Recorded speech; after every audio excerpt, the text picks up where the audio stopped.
As the mother of both a son and a daughter, I often find myself in the great debate around mothers loving their sons and raising their daughters. Not necessarily with my kids, but with people in general. I don't think enough consideration is given to the fact that people parent based on who they are and their own personal life at the time they have their children. So when I think about my own situation and the fact that I had my daughter when I was 17 years old, I realized that a lot of how I parented her came from what I experienced as a child, which was from my grandparents, my mom, and my dad.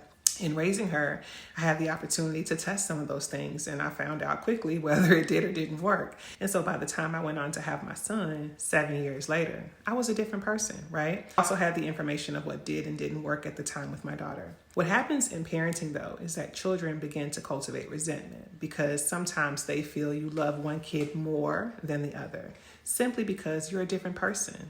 The quality of your decisions is different. Your socioeconomic status could be different. Your relationship could be different. And so if we're not careful, we'll find ourselves forever indebted to the perceptions our kids cultivate about who we are as people when we are genuinely just trying to do our very best. So for the person who is dealing with this, I want to tell you, it's okay to acknowledge their experience with you. It's okay to accept that you are a person living life for the first time, figuring it out as you go, and you are allowed to grow.